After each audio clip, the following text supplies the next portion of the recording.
In this video, we go over 5 great pieces of gear under $750 for DJs and producers. Find out which ones those are coming up.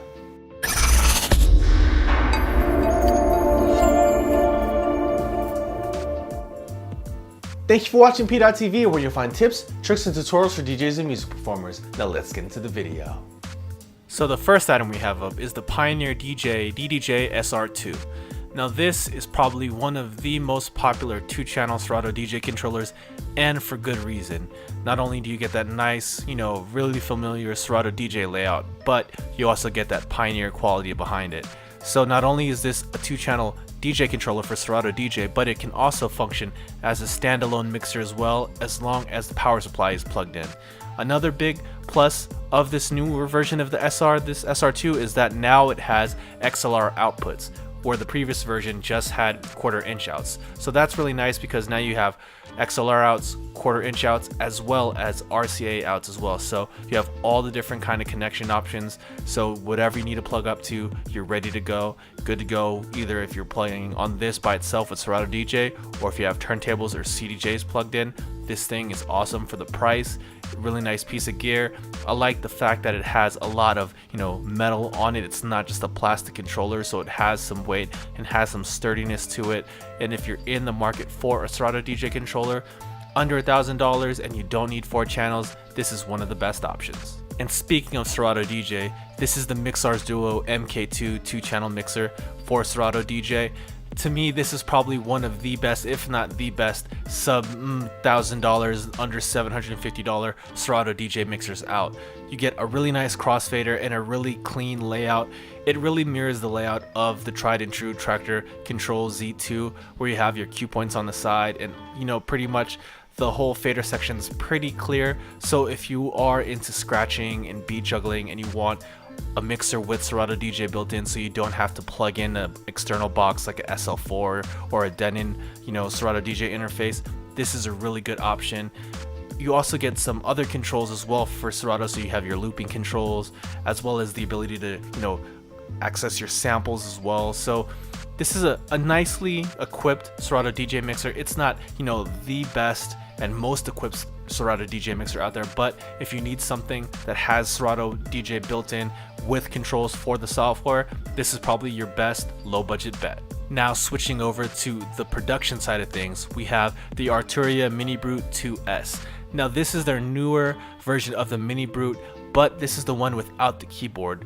Now it doesn't have a keyboard. I know if you're looking for that, they'd make that model as well, but what I like about this is it also has a bigger, more fleshed out sequencer built into it. So if you have keyboards already and you don't need another one in your studio and you just need something that's more of a sound module, this is an awesome option as well. And because it has a sequencer built into it, if you're just taking this by itself on the road and you need to cook something up, you can still use the kind of keys that it has on it and program something pretty simple. You're not going to get the kind of response you would get, and you're not going to get the kind of feel you would get if you had keys and the playability of keys. But for a production piece and for a performance piece, this makes a lot of sense, especially for the performers out there where you don't need all those keyboards around you. If you have stuff like the Novation circuit and maybe another MIDI keyboard, and you don't want to have the MIDI keyboard of the Minibrute, but you want that Minibrute sound, this is a great option. Arturia really knocked it out of the park with the first Minibrute and knocked it out of the park even more with this newer version, especially with that patch bay. It's awesome. So if you're looking for a lot of flexibility and something that's sounding analog and something you can tweak with your hands and don't have to, use shift functions and everything's on the face of this thing, if you're looking for that kind of feel and looking for that kind of, performance piece, this is awesome. And another staple of a lot of people's studios out there, this is the Native Instruments Maschine Studio. Now yes, the new Maschine MK3 is out and it has an audio interface built in, but if you have an audio interface and a really nice one already for your studio and you want something with a little more control than what the Maschine Studio MK3 has, this thing is great. I love the form factor of this thing. It's bigger. It feels more like one of those classic sampler sequencers out there. I love, you know, that wheel on the right side. It really reminds me of the workflow of the older MPCs, as well as all the function buttons that you have on the left side and those great color screens that really let you dive into the software without having to look at your computer. This feels a lot more like an instrument than the previous machines from the past. Now, I would say if you're looking for something with a smaller footprint, something to take on the road, I would still go with the Maschine MK3. But if you're looking for a studio piece that's going to sit there, that's going to be the centerpiece of your studio, and you are the sequencer sampler kind of producer, this is an awesome option as well. And finally, we have the Focal Alpha 65s in a pair. These are great studio monitors. Now again, these are studio monitors, so please keep that in mind. These aren't monitors for, you know, going out and rocking a party with your DJ setup. This is a production set of monitors, so if you're making beats at home and you want that crisp sound and you want that clean flat sound, these two monitors will definitely give you that.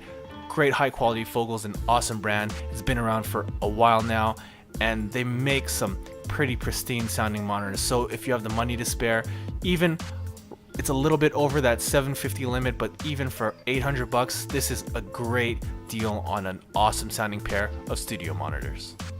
So that's a look at 5 great pieces of gear under $750 for DJs and producers. If you're interested in purchasing any of those, links can be found down below in the description. And as always, if you found this video useful, please go ahead and give it a thumbs up. And if you haven't already, go ahead and click right here to subscribe to this channel.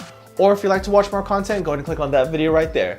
And thank you for watching PDot TV, where you'll find tips, tricks, and tutorials for DJs and music performers. See you next time.